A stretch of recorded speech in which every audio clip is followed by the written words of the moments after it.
Buenas noches, gracias a todos por la presencia. Gracias también a Alejandra Casablanca de TV Ciudad que nos permitió proyectar este video que emitieron en el canal el 23 de abril cuando se le concedió el premio Cervantes a Cristina Peri Rossi y justamente estaban allí Margarita Muñiz y Gabriela Sosa en el estudio para comentar esa premiación. Agradecemos también a Leonardo Urrutia de la organización de la Feria del Libro, a Celeste Vergés por convocarnos para inaugurar la Carpa de la Palabra Cristina Peri Rossi. Me toca moderar esta mesa, donde las protagonistas serán estas tres mujeres estudiosas de la obra de Cristina, así es que paso a presentarlas. Gabriela Sosa, profesora de literatura, trabaja en el IPA, da teoría literaria, es doctora en letras y en los últimos años ha estado investigando los textos autobiográficos y el concepto de exilio en la obra de Cristina Peri Rossi. Margarita Muñiz, profesora de literatura también, psicóloga, psicoanalista, amiga de Cristina. Desde esa encrucijada no vas a estar comentando algo referido a la obra de Peri Rossi. Y por último, alguien de la casa, que seguramente la conocen muchos de aquí, Cristina Cayorda, profesora de literatura también, colega de tantos años en el IDAE, y alguien que ha llevado adelante durante muchos años talleres literarios, que es realmente una empresa muy importante aquí en San José, y también nos vas a estar hablando de eso, Cristina. Respetamos el orden de presentación, ¿les parece? Bueno, Gabriela, justamente vos participaste de este libro, que me permito mostrarlo, es el catálogo del Premio Cervantes, esto es una colección, se edita en España, lo edita el Ministerio de Cultura de España y la Universidad de Alcalá de Henares, y cuando Cristina ganó el premio, convocó a una serie de investigadores, en donde estaba Gabriela, y investigó aquí, en un precioso artículo, el concepto de exilio inteligente. Así es que me gustaría preguntarte por ese concepto, y recién vimos en el video algo de la presentación de Peri Rossi, pero los primeros años de Peri Rossi y ese exilio en España que la marcó tanto. Bueno, buenas noches. A las palabras de Néstor, también hago referencia a la organización, el agradecimiento a Leonardo Urrutia en primer lugar. Y bueno, ¿qué decir con respecto a esta escritora? Hay tanto para decir. El tema del exilio, sí, a mí me interesó sobre todo la cuestión de que el exilio, digamos, lo pensamos en Peri Rossi inmediatamente vinculado a sus circunstancias biográficas, ¿no? El hecho de que en el año 72 se tiene que ir del país por razones políticas. Pero luego ese exilio ha sido visto en la obra crítica sobre la autora en un sentido quizás mucho más amplio que esas circunstancias biográficas y geográficas que la hicieron alejarse de su país de origen. De alguna manera la obra de Peri Rossi supone permanentemente estarse exiliando, ¿no? En distintas dimensiones, es decir, van apareciendo en su obra estructuras represivas y frente a esas estructuras represivas que a veces tienen que ver con las opciones de género, ¿no? A veces tiene que ver, bueno, sí, con las ideas políticas también, ni que hablar. También se suma una actitud por parte de esta escritora de una insumisión permanente frente a esas normas establecidas. Entonces, desde esa perspectiva es que la idea del exilio puede verse como en distintas dimensiones y no solamente vinculado a la primera acepción que sería en la que pensamos inmediatamente. ¿Por qué lo de exilio inteligente? Que vos lo mencionabas por allí. Bueno, porque, digamos, ella logró tener un perfil distinto en el conjunto de los escritores y las escritoras uruguayas que se tuvieron que ir del país. En general, predominó en los escritores del exilio una postura de quedar ligados, incluso temáticamente en su obra, al Uruguay, a la necesidad de seguir estableciendo ese diálogo con el país perdido. Y en el caso de Cristina, bueno, hay una una universalización de su literatura llegada a la etapa del exilio. Es decir, ella logra, sin desligarse de temáticas que son claramente vinculadas a las circunstancias del país, de todas maneras poder verlas en una clave alegórica, en una clave simbólica que nos permite pensarlo más allá de las circunstancias específicas del Uruguay de esos años. Por ahí entonces es que se la ha catalogado de esa manera, que la expresión no es mía, de exilio inteligente, es decir, esa posibilidad de sortear el exilio lingüístico, por ejemplo, ¿no?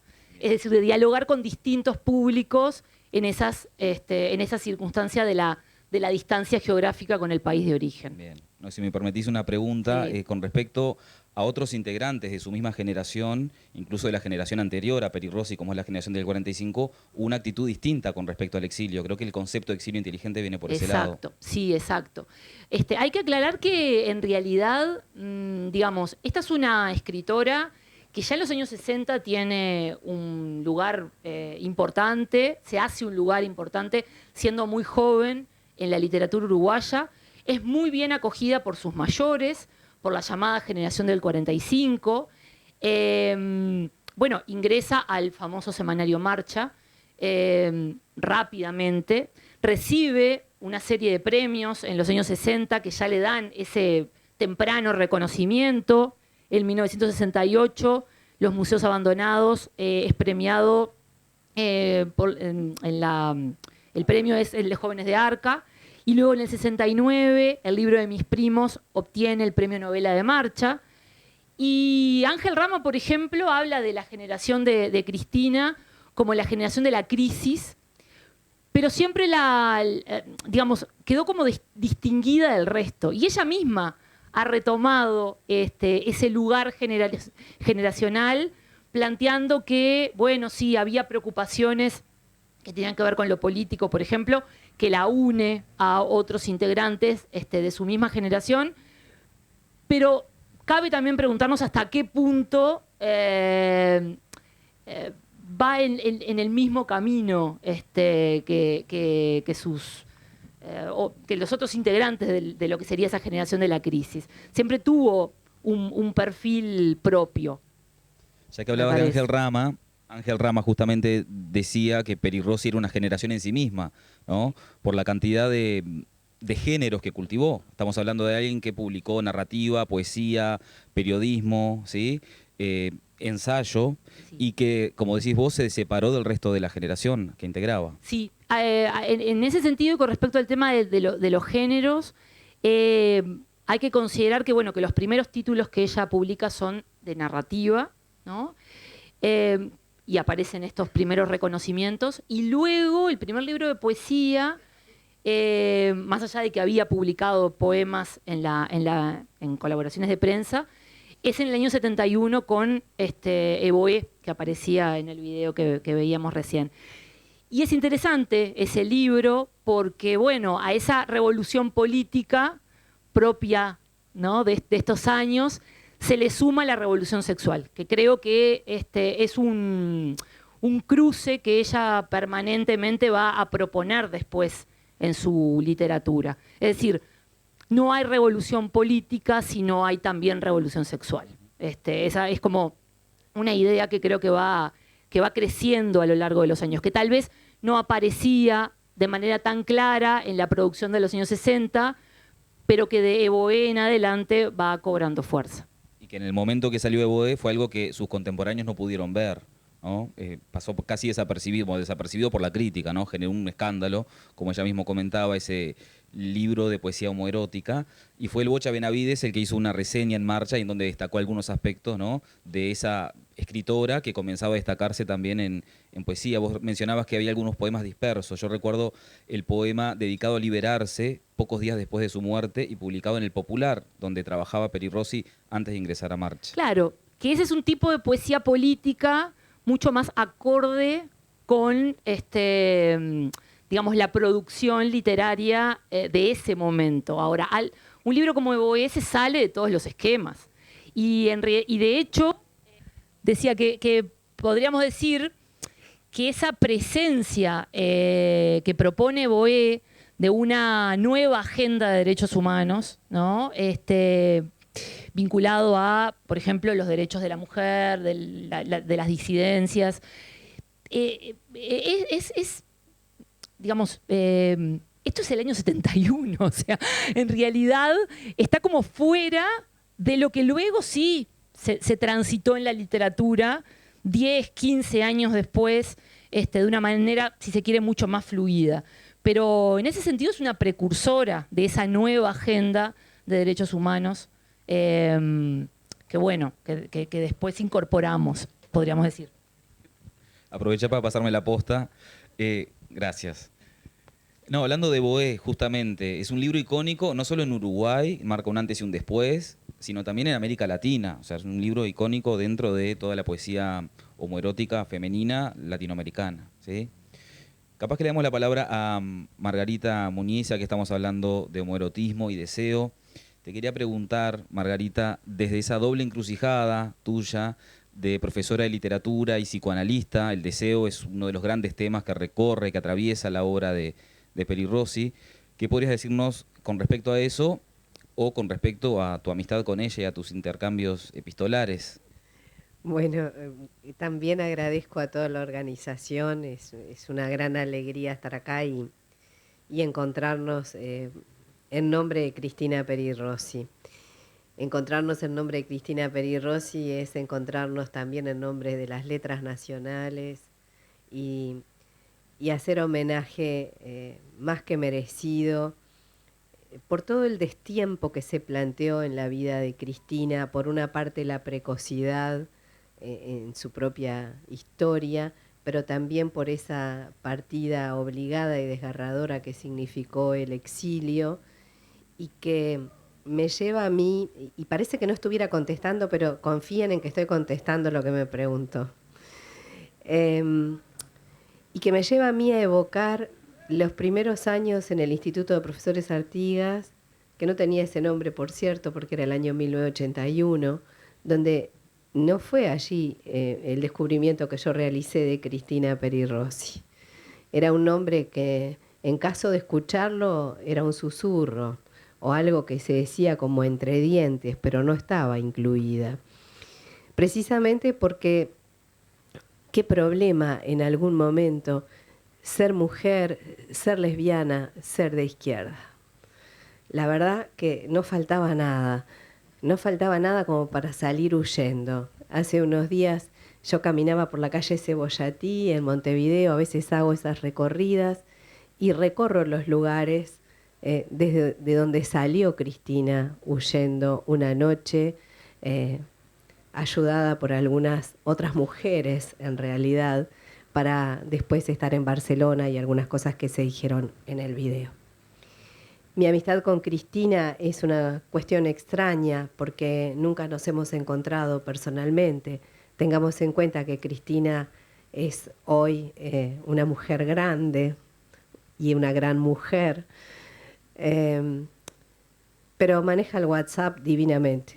Entonces tenemos unos 5 años de conversaciones y pese a haber estado en Barcelona hace no tanto, bueno, los temas de salud y los momentos no han podido hacer posible el encuentro presencial. Entonces ese es a veces el derrotero de un deseo, subirse a un avión, cruzar el Atlántico y no se concreta. Pero de todas maneras, yo no sé muy bien cómo transmitir a Cristina, porque entiendo que hay como un imposible en juego y que cada cosa que yo pueda ir diciendo es algo insuficiente. Insuficiente porque no voy a alcanzar el saber en su completud, ninguno lo alcanzaríamos tampoco, pero además por algo que también mencionó Néstor, que es la vastedad y la riqueza de su obra, la profundidad y el manejo del lenguaje que Cristina tiene, la belleza con la que es capaz de escribir la narrativa, un ensayo, una mínima nota periodística, bueno, toda su obra en general.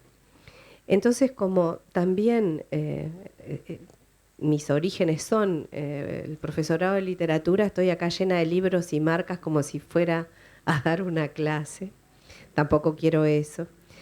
Pero tengo conmigo La Insumisa, que de alguna manera, si bien es interesante, porque La Insumisa es una novela que se editó por primera vez en Uruguay, la editorial del queridísimo amigo Martín, hace esta edición primera en 2020, a diferencia de ediciones anteriores que ocurrieron fuera de fronteras. Y entonces yo recomiendo empezar por La Insumisa, ¿no? Si alguien no conociera a Cristina y dijera, ¿cómo hago para conocerla? Bueno, leyéndola por donde sea. Pero si acaso tienen La Insumisa a mano, por ahí esa pregunta de Néstor sobre el deseo y demás, hay algo que se juega directamente en las palabras de Cristina. Y yendo a eso, como voy a leer, porque más, como buena profesora, porque más que mis palabras, también lo que quiero decir en esto de la alegría que me da este momento es la posibilidad de prestarle voz y presencia a nuestra poeta, a nuestra escritora, que ya era grande, ya era reconocida, ya era traducida mucho antes del Cervantes, que al premio Cervantes llega, por suerte, en un momento en que todavía lo puede disfrutar, pero que muchos premios estuvieron antes. Y bueno, y lo mejor que vamos a hacer es ir a sus palabras. Las charlas nuestras con Cristina, digo esto y ya paso a leer. Como yo soy psicoanalista, a ella le gusta coquetear con eso, ¿no? Porque ella no se analizó nunca, no se psicoanalizó. Una amiga psicoanalista le recomendó que no lo hiciera, dice ella. Y yo no le voy a discutir a Cristina. Sin embargo, es una conocedora del psicoanálisis, de una gran profundidad, una estudiosa de Freud, una estudiosa y conocedora de Lacan, y una profundidad de sus pensamientos muy, muy grandes. Entonces, algunas veces me ha pedido mi punto de vista como psicoanalista en relación a algunos personajes de sus novelas. Por ejemplo, Jorge, de La última noche de Dostoyevsky. Este verano pasado hablábamos de Jorge en algún momento, y cómo lo veía yo. Y bueno, Cristina, me parecen sesiones perfectas donde muestra claramente la abstinencia que los psicoanalistas tenemos que tener. Y además Jorge es un personaje que se psicoanaliza. Exacto. Hay una psicóloga que se llama Lucía en esa novela y se reproducen sesiones enteras de esos dos personajes, ¿no? Exactamente. Entonces, hay algo como del autoanálisis en Cristina a través de la escritura, precisamente.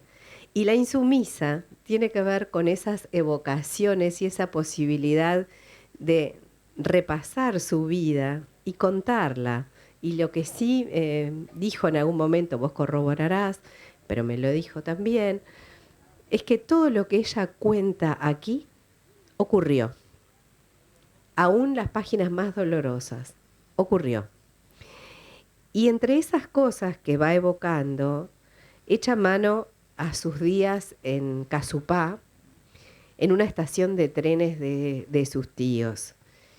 Y a mí me gusta decir, Cristina, ustedes vieron las fotografías infantiles, que son de una gran belleza, y a mí me gusta decir, Cristina era una niña muy lista.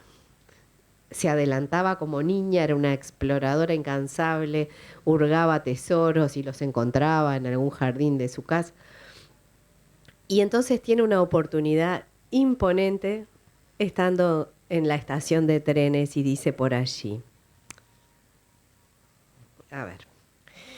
Mi tío, que era muy discreto, me dejaba hacer con total independencia, aunque descubrí solo mucho después. Siempre se encargaba de que hubiera algún peón o empleado no muy lejos, controlándome de manera imperceptible. A la ventanilla de bordes cromados de la estación llegaban los paisanos, hombres de campo, con amplias y grandes bombachas, gruesos cintos de plata tallada y botas con espuelas de oro trabajadas, y me decían: un billete para Nico Pérez, ida y vuelta, ¿a qué hora sale? Y yo, con el taburete giratorio, buscaba el billete verde y blanco, lo troquelaba, cobraba y me sabía los horarios de memoria. Mi tío se hacía el distraído mientras descifraba algún mensaje del telégrafo o daba vía de entrada a un tren expreso. Esa es la niña Cristina en ese periodo en casa de los tíos mientras le nace una hermana. Y bueno, esta será otra historia, pero distinto es lo que va ocurriendo, porque la vida tiene esas sorpresas, esos, ¿cómo diríamos?, sacudones del crecimiento. No es lo más feliz esto que estoy diciendo, encuentren otra forma mejor de expresarlo, pero ¿sí? Bueno, un sacudón de crecimiento. Y este lugar paradisíaco, bucólico, donde también observa a los animales, toma contacto con la naturaleza, pese a echar de menos a su mamá. Sin embargo, como una especie de paraíso de la infancia, en determinado momento ese paraíso cae, siempre va a caer, pero aquí cae de una manera, me parece, cae dos veces en este relato el paraíso para la autora. Entonces, ocurre que ella llevaba un tiempo viendo que subían ovejas a los vagones. Voy a leer. Llevaba varios meses viendo subir el ganado, contando ovejas y terneros, cuando sorpresivamente se me ocurrió. Miré a Santa Rosa y a otro peón que estaban ayudando a subir las ovejas y tirándole de un extremo de su mono azul pregunté: ¿a dónde llevan las ovejas? Santa Rosa, con total naturalidad, me contestó: al matadero de Montevideo. Quedé muda de espanto, alucinada por la revelación. De modo que todo ese ganado que yo había visto desfilar había ayudado a subir a los vagones, ingenuamente había colaborado a encerrar, estaba destinado a morir en un matadero en Montevideo. Me eché a llorar de manera tan inconsolable, tan culpable, que los pobres peones no supieron qué hacer conmigo, ni entendían por qué lloraba, de modo que fueron a buscar a mi tío. Pero mi tío en ese momento estaba descifrando un complicado comunicado en código Morse a través del telégrafo, y además se avecinaba una tormenta importante, de modo que le dijo a Santa Rosa que si yo estaba llorando de esa manera, mejor fueran a buscar a mi tía a la escuela. Creo que les acerca un mundo y una ternura, una implicancia emocional y una profundidad de rescate también de la memoria. Gracias, Margarita, por la lectura, porque a veces en las ferias del libro nos olvidamos, ¿no?, de que esta es una feria de promoción de la lectura, además, y los profesores, digamos, nos ponemos a divagar a veces y a hablar y nos vamos por las ramas, así que gracias por traernos a la clase de literatura y a la lectura de Cristina en particular, que me parece es la mejor manera de acercarse a ella. Justamente, Cristina Cayorda, te quería preguntar por eso. ¿Cómo ha sido tu experiencia trabajando a Cristina Peri Rossi en tus talleres de lectura? ¿Y cómo fue tu experiencia, en el caso de que la hayas trabajado también, en el liceo, aquí en el IDAE? Bueno, justamente, buenas noches y gracias por estar en esta mesa espléndida de gente que ha investigado mucho. Y yo escribí algo justamente al principio y lo voy a leer porque creo que pinta bastante que soy un poco la pachamama de la mesa. ¿Y cómo decir quién sos, Cristina?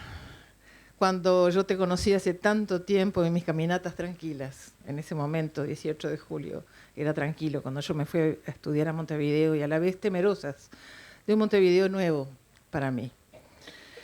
Y ahí te descubrí, y la descubrí en una vidriera, porque era linda, era preciosa, porque fumabas en la foto, me encantaba fumar en aquel tiempo, porque te gustaba la literatura, y escribías y eras profesora como yo quería ser.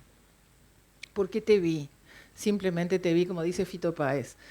Fue ahí la primera vez que me encontré, y nada más ni nada menos con el libro de mis primos, que es el libro, bueno, yo traje justamente el original, que es la primera edición, que lo edito, que es el premio Marcha, que es la primera edición, que después creo que Estuario o lo están volviendo, y es verde igual que ese.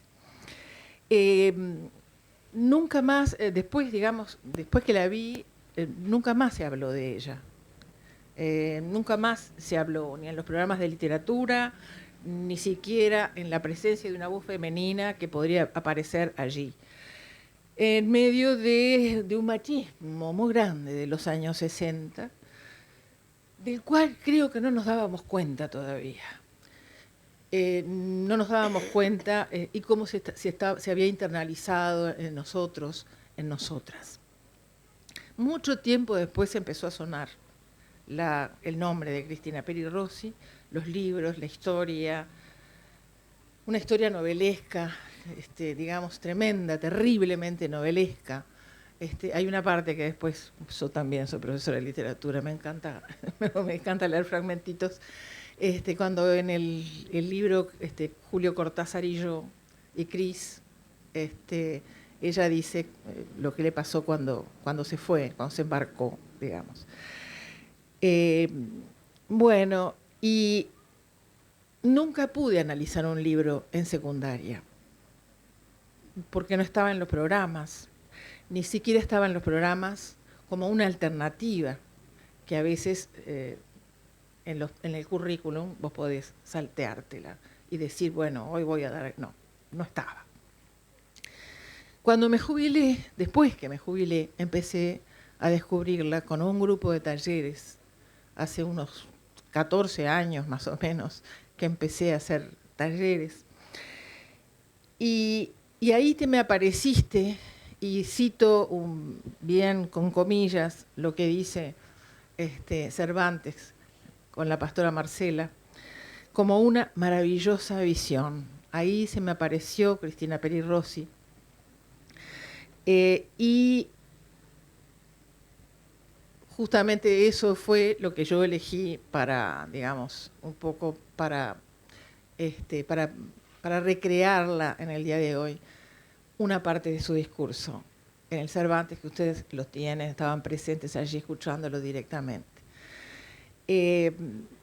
Se me apareció como una maravillosa visión, como se le apareció, como aparece Marcela.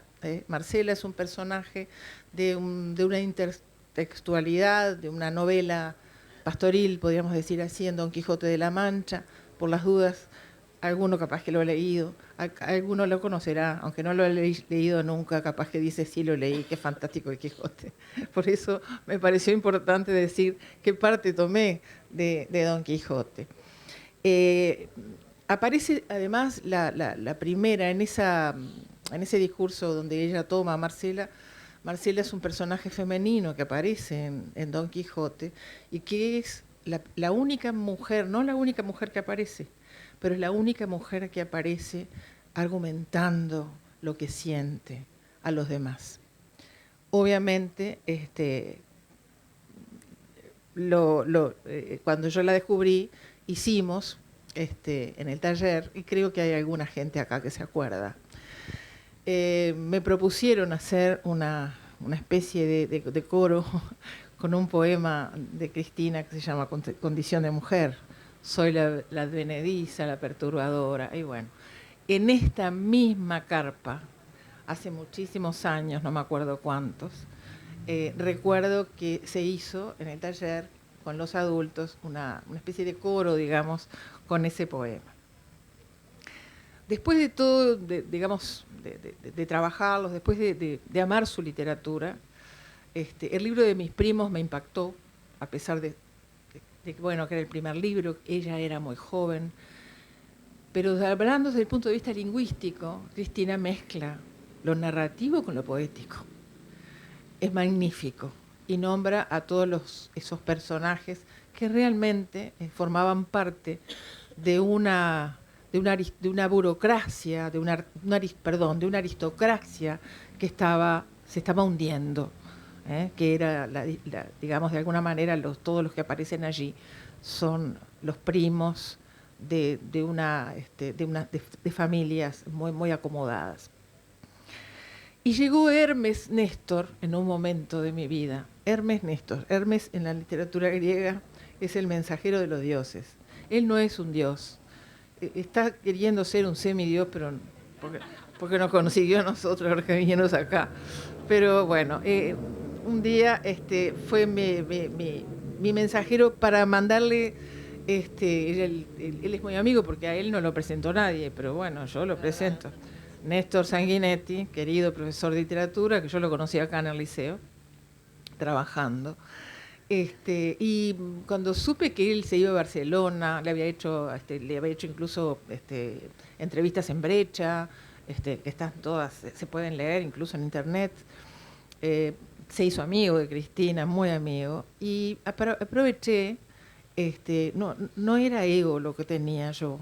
Yo le quería mandar decir algo a Cristina Peri Rossi. Yo quería, no sé, yo no me acuerdo ni lo que le dije.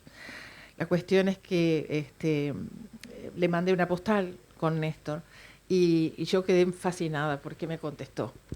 Me contestó, y es lo que voy a mostrar, me mandó una postal de nada más ni nada menos que de El Harem de Picasso, y donde ella me dice... La tengo dobladita porque la tengo encuadrada. Hola, querida Cristina. Eso ya cuando leí eso se podrán imaginar. Quiero agradecerte tu cariño y comprensión por mi obra y por la difusión que le das entre la gente que convocas. Seguramente seremos amigas. Y me pasa el mail. No le escribí después, no me animé. Y ahora le pregunté a Néstor si seguía teniendo el mismo mail. Y ahora que te escuchaba a ti, Margarita, no sé si eras la que te estás carteando con ella por WhatsApp. Bueno, ahora me animé y voy a ver si le mando algún WhatsApp. Bueno, y entonces, ese es el deseo. Entonces, yo tomé parte de la... ¿Quién es Marcela y por qué tomé brevemente, si puedo? Ustedes después pregunten lo que quieran. Marcela aparece, la misma Cristina, en su discurso del Cervantes, este premio tan importante, el mejor, el mayor de la lengua española. Ella menciona, obviamente, al principio, les digo sinceramente, cuando vi a Cecilia Roth, que iba a presentar a Cristina Peri Rossi, estuve un minuto, mirando a Cecilia Roth y olvidándome de Cristina Peri Rossi, hasta que escuché el discurso, porque son divinas las dos. Entonces yo dije, esta mujer me va a hacer olvidar lo que dice Cristina Peri Rossi. Pero al segundo, después de escuchar lo que leía Cecilia Roth, ahí realmente se me borró Cecilia Roth y apareció nuevamente Cristina Peri Rossi. Ella dice que Marcela es una pastora que ha decidido irse a vivir al campo, aislarse, porque es muy asediada por los hombres, porque es muy linda y además es muy rica. Por su riqueza y por su belleza decide aislarse de los hombres. Obviamente que esto provoca, sin duda, la condena de todo el pueblo. Todo el mundo, todo el pueblo la condena. Y tal es así que hay uno de los enamorados, Grisóstomo, que se suicida, y todo el mundo obviamente le achaca a Marcela el suicidio de este hombre. Todo el mundo está hablando, y entre ellos está nuestro querido Quijote, escuchando todo lo horrible que se dice de Marcela, ¿verdad? Hasta que de repente, en una maravillosa visión, cuando lo están enterrando, aparece Marcela y da los argumentos de por qué se fue. Dice Cristina Peri Rossi en su discurso que lo de ella, lo que más la une, digamos, a Marcela, y por eso la eligió, fue el deseo de libertad y de justicia. Hasta que empezó el capítulo 12, que es cuando empieza la novela pastoril, él creía, ella sentía muy raro, dice, que Cervantes escribiera sobre el protagonista principal, pero un loco que deliraba, un loco que quiere cambiar el mundo, delirante total. Hasta que Marcela aparece diciendo, yo me fui porque quiero ser libre, y bueno, y da sus 4 o 5 argumentos, no me acuerdo, ya dejé de ser profesora, yo no tengo tanta especificidad para decirla, si eran 4 o 5 partes del discurso. Entonces ella argumenta, se hace eco, yo lo puse acá para no olvidarme, se hace eco porque se resiste a cumplir con lo estrictamente establecido, porque lo que la sociedad le impone, ¿verdad? Ella, como Marcela, si bien no se va al campo, dice que se aísla de todas aquellas que la habían denostado. Dice, salvé la vida, dice Cristina, milagrosamente, dice ella en su discurso, y convertí la resistencia, después del exilio, después de todo lo que hablaron mis compañeras y mis colegas, después de ese exilio que no fue voluntario, porque la exiliaron y la exiliamos, en definitiva, fue total. Salvé la vida milagrosamente y convertí la resistencia en literatura, como hicieron tantos otros exiliados españoles, y en lugar de renunciar a la sociedad como Marcela, he intentado, dice ella en su discurso, como Doña Quijota, desfacer en tuertos y luchar por la libertad y la justicia. Esa es la Cristina Peri Rossi que digamos que me gusta cada vez más. Me imagino que ha de haber sufrido mucho. Ustedes Néstor, vos la conoces mucho. Ha de haber sufrido mucho el desgarro de ese Montevideo, porque me encantó lo de Margarita, porque obviamente también tiene experiencias de campo, experiencia de Casupá, experiencia de gauchos con bombachas, y no es solo una montevideana, ¿verdad? Y simplemente decirles que me encantó que pudiéramos conversar los tres. Me gustaría hablar más, sé que no tengo mucho tiempo, pero tengo algo para leer, si me dejan. Este libro, primero yo los quería leer lo que había dicho Cristina, perdón, yo traje 3 libros nada más, y no son mis preferidos, todos. El de Cortázar y Cris, hay una parte que ella dice, cuando se va, cuando la van, dice, me asomé a la borda, porque ella se fue en el Julio César, ¿no? Me asomé a la borda y a lo lejos pude ver a mi hermana, que me hacía Dios con la mano mientras lloraba. Yo también lloraba. Huía para salvar el pellejo, aunque tenía una duda. ¿Valía la pena tanto dolor para salvarlo? Uruguay, tierra de acogida para exiliados y expulsados de todo el mundo, italianos, españoles, polacos, rusos, griegos, turcos, armenios, se había convertido en lo contrario, un país de éxodo, de exilio, de huida. El último en irse, que apague la luz, fue la frase que un chistoso pintó en el aeropuerto de Montevideo y recorrió el mundo entero. Y yo no sé si alguno de ustedes, los que están acá, lo recuerda. Yo sí lo recuerdo. Eso es lo que tiene bueno de ser viejo. Y Cristina escribió un poema para la Feria del Libro. y me dio el honor, Néstor, de que lo leyera. O yo te dije que quería leerlo. Mandó ese poema con el encargo de que lo leyera una mujer. Y bueno, me parece que la local acá tiene que darnos Sí, ese lo honor hago. a todos. Es cortito, Sara. Bueno, ahí va el poema. He vivido pegada a una lengua como el feto a la madre. A veces basta reconocer el acento de esa lengua, su dulzura, su riqueza, sus ondulaciones de mar, sus ritmos, sus cadencias, para que mi corazón se llene de alegría y brinque como una comadreja que ha encontrado su rincón.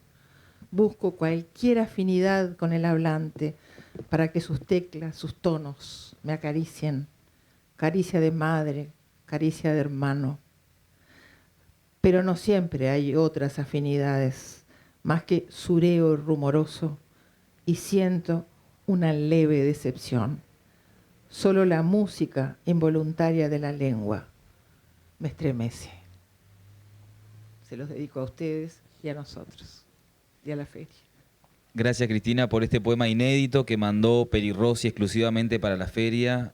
Me gustaría decir también que esta mañana hablé con ella y estaba muy contenta por esta actividad. Está ansiosa por ver mañana esta grabación. Nos deseaba éxitos y bueno, saludos para todos los asistentes de aquí. Muy emocionada de que la carpa de la palabra lleve su nombre. En realidad creo que es eso. Y justamente este poema que acabas de leer habla de la lengua, de la palabra. Y hay un poema inédito también que se dio a conocer en abril de este año que integra ese catálogo que tiene en sus manos Margarita Muñiz, que me gustaría decir que está disponible en la página web de la Biblioteca Nacional. Los interesados en acercarse a este libro pueden descargar allí el PDF, leer los estudios que hizo Gabriela, por ejemplo, entre otros críticos de Argentina, de Uruguay y de España. Alicia Torres también, es cierto, otra uruguaya que participó, Lil Castagnet también en la biografía.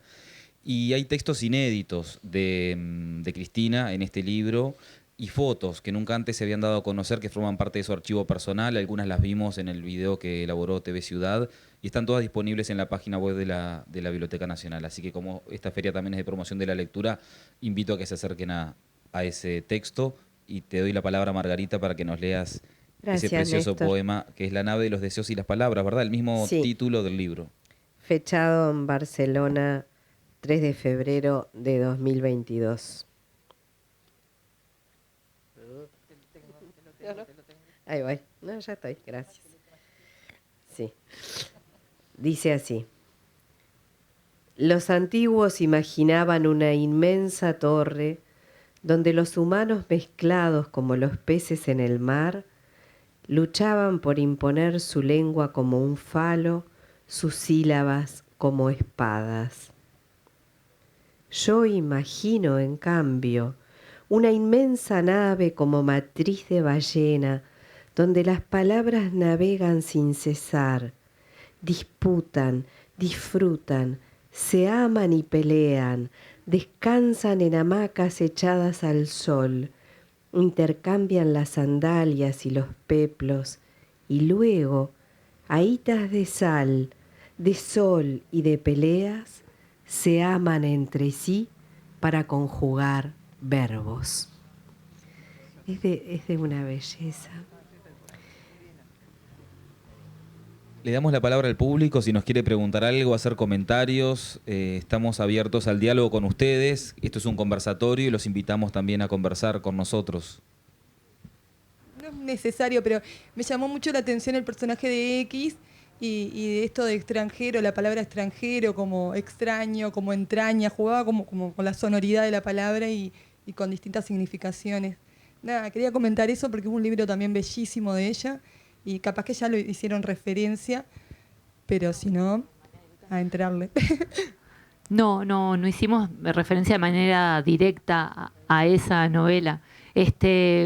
Cristina Peri Rossi ha dicho que X es un exiliado simbólico, lo cual reuniría en ese personaje justamente muchos exilios y todo ese conjunto de personajes de la novela son marginales desde distintos lugares, ¿no? Y sin embargo, al mismo tiempo, son exiliados que terminan creando una comunidad que los reúne que los hace empatizar unos con los otros a través del afecto, ¿no? Del amor. Creo que es un mensaje muy, muy fuerte de su literatura ese. Sí, es un entramado bastante discordante porque inclusive hay un violador, un personaje es un violador, otro es alguien que conoció en la luna. Es muy interesante ese libro.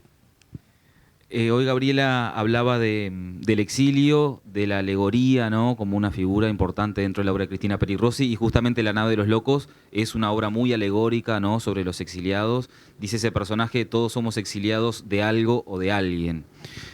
Hoy hablamos de muchísimos libros, por suerte el sello uruguayo, los ha reeditado, están disponibles aquí a la venta.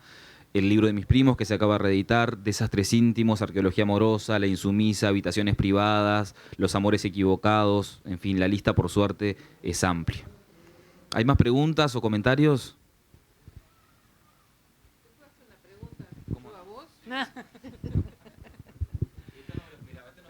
No estaba en el guión. Bueno, Néstor en realidad es el que ha estado mucho más con Cristina que todos nosotros. Pero además estuviste en el Premio Cervantes y pudiste vivir eso así.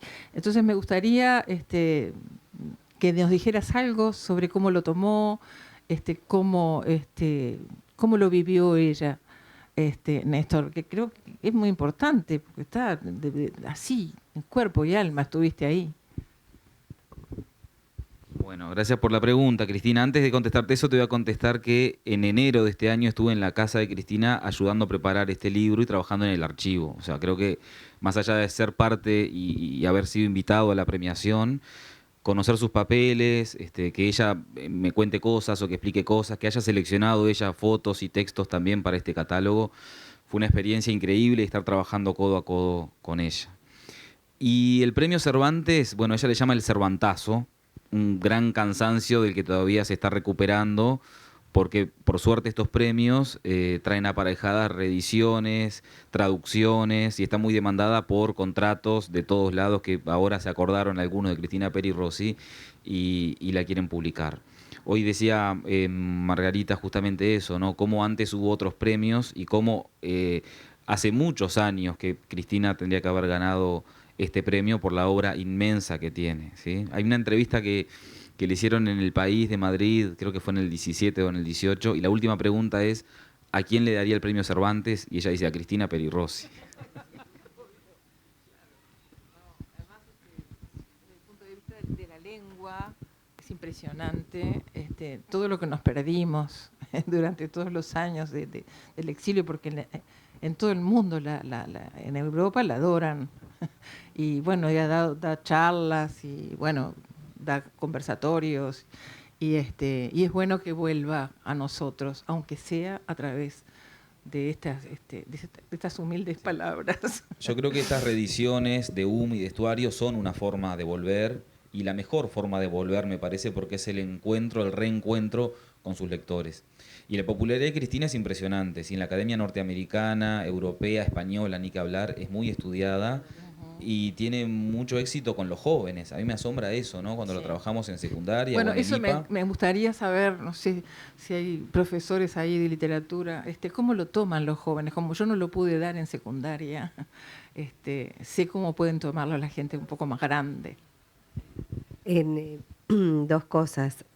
La primera, respecto a lo que acaba de decir Cristina, en este viaje que yo hice último a Barcelona, una profesora de Montevideo me alcanza un paquetón de postales y todas hechas por los estudiantes de un liceo, todas dedicadas a Cristina y después de haber estudiado su obra. Una maravilla. La profesora es Cecilia Gastambide, exacto, del Liceo 58 Mario Benedetti. Exactamente. Y allá marché yo con todo el paquete, más los libros que le mandaba la editorial Y bueno, no vi a Cristina, pero la vida es así, con tejidos, con agujeritos. ¿Puedo leer algo del teléfono? No se crean que estaba como los chicos así revisando mensajes. En realidad estaba mirando algo porque les dije que las conversaciones son por WhatsApp. Entonces un día cualquiera yo recibo esto de Cristina, que para mi suerte es un poema. y dice así. Y les voy a mostrar la conversación, una parte. No me toques, tengo la piel ardiente, no de deseo, sino de dolor, viejas heridas, antiguas querellas con la vida y sus escarnios, sus tormentos. No me toques, sangro y puedo mancharte la blusa o los dedos.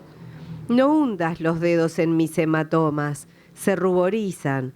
No ocupes mi soledad, esa que construyo diariamente, ni me preguntes si valió la pena. Cada cual tiene su epopeya, y el dolor es egoísta mientras vives. El mío no vale nada sobre las calles de Kabul, el error es haber nacido, y en ese no intervine para nada. Se imaginan que yo leo esto y quedo tiesa, ¿no? Entonces todo lo que atino a decir es, Cristina, qué belleza tan triste. ¿Lo has escrito en estos días? ¿Cómo hablas del dolor? Me conmueve tanto. Y ella dice, sí, lo escribí y no recordaba haberlo escrito, porque no vació el dolor, no me cauterizó. Hoy tampoco. Y yo hablo cada vez menos, porque ya saben la otra profesión cuál es. Entonces dije, el dolor persiste, impregna. Y ella agrega, una interpretación vulgar de la escritura dice que sirve de desahogo. Yo siento todo lo contrario. Al expresarlas las fija y encima arrastra una corte de cosas no dichas. Y yo digo, estoy de acuerdo. Una cosa es elaboración del dolor, si se pudiera, nunca completo. Y otra cosa es entender que el dolor nos constituye y tiene sus marcas imborrables. Eso me dice.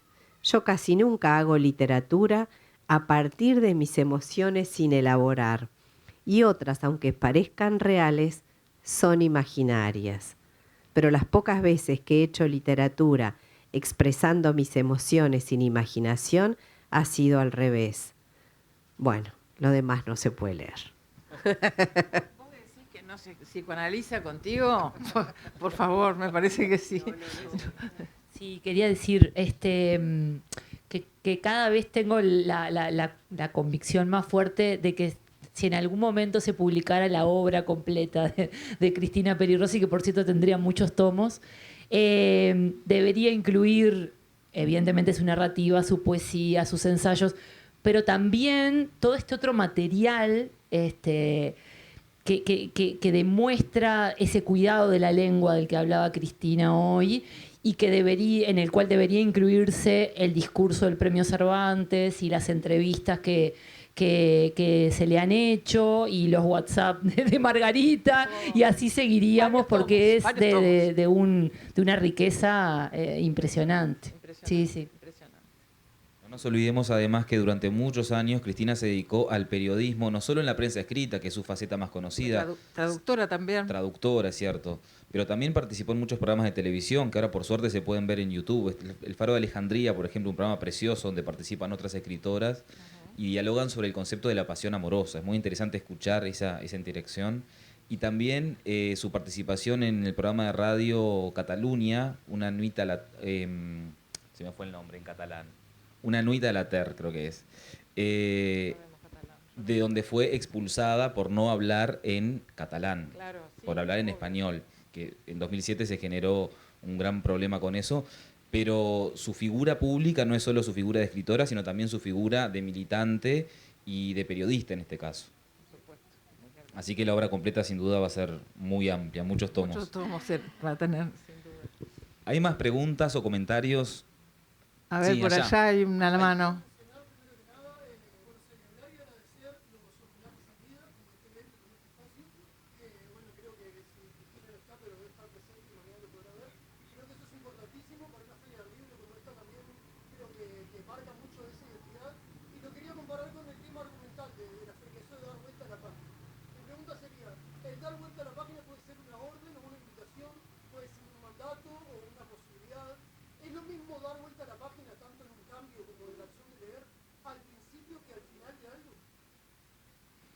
Opa. ¿Quién Pregunta de quién examen. recoge el Es una guante? pregunta Sí. de examen.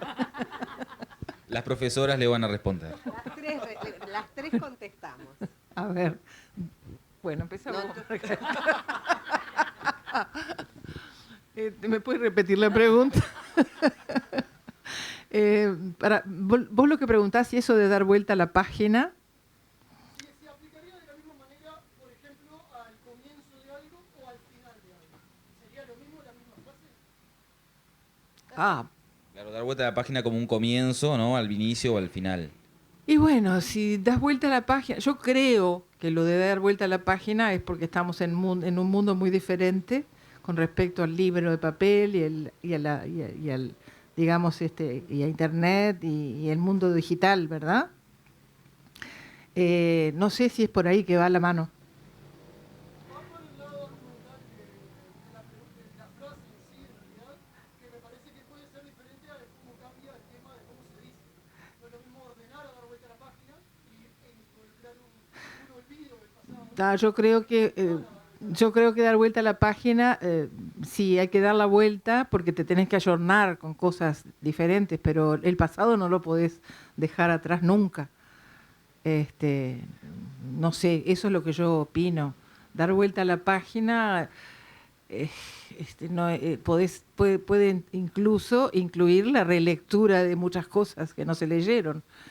O dar vuelta a la página, después hablan ustedes, o dar vuelta a la página puede ser descubrir cosas que nunca se dijeron, como por ejemplo, o que nunca se hablaron. Vamos a empezar a hablar de cosas que nunca que se pudieron hablar, como el olvido que le dimos a Cristina, o que se le hizo, o la persecución, digamos, que ella tuvo. Es decir, dar vuelta a la página y animarnos a hablar de cosas que antes no hablábamos o antes no decíamos.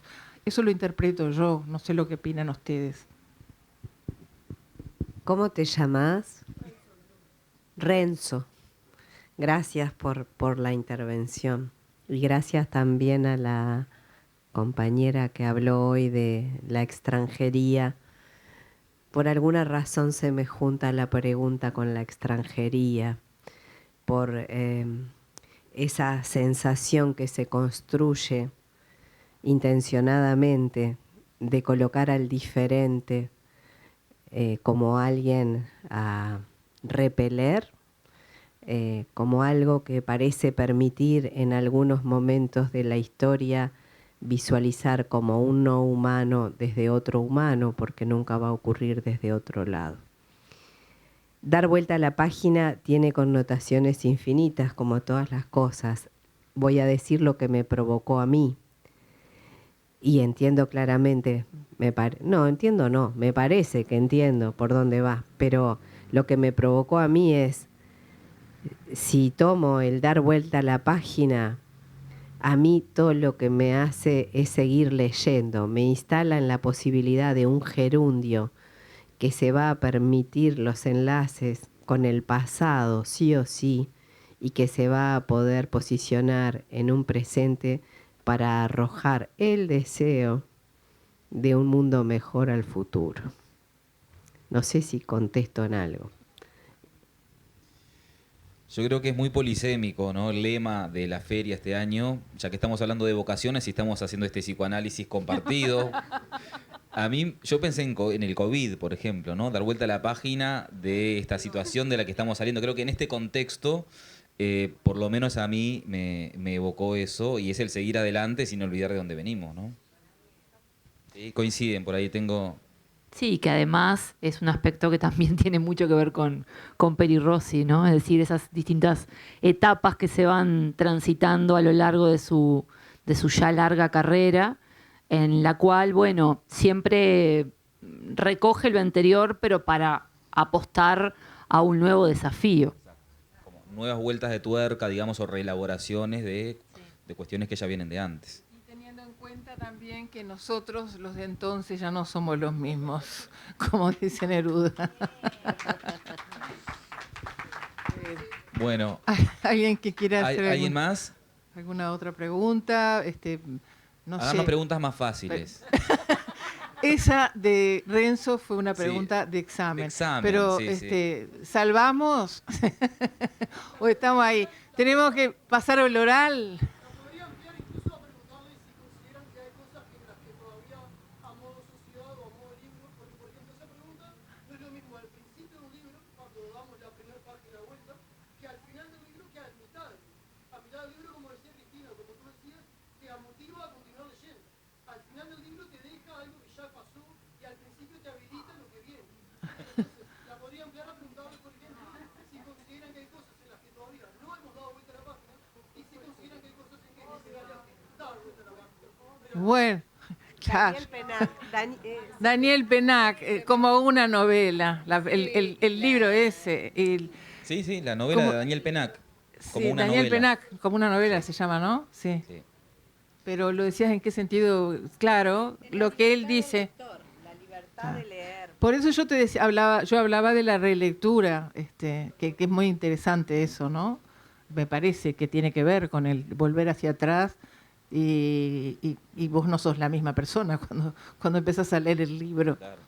A vos te habrá pasado también, Cristina, que releíste ahora el libro de mis primos y no fue la misma impresión que Nada te dio que en el año ver, 69. nada que ver, no, Entonces, bueno, nada que ver. también- Pero igual Claro. me fascinaba porque yo no entendía nada.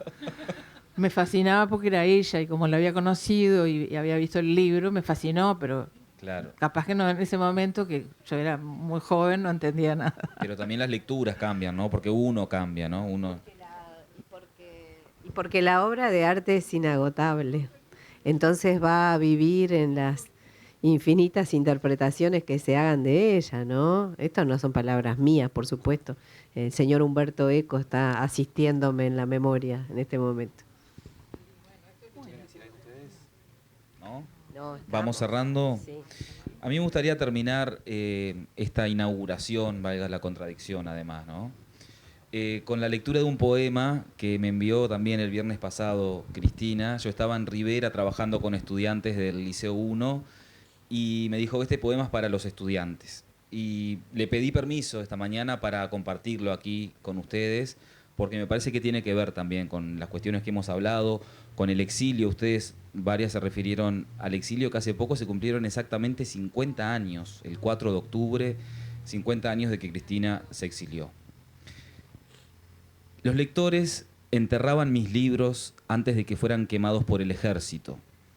Los jóvenes salían bajo la luz de la luna a cavar pozos y los libros se enmohecían, como verdín se descolgaban. Asomaba la cabeza una L o una S se escondía. Millas con M's y S's sembraban la tierra. 15 años después, echaron a los militares y los libros asomaron sus páginas como párpados abiertos. Muchas gracias.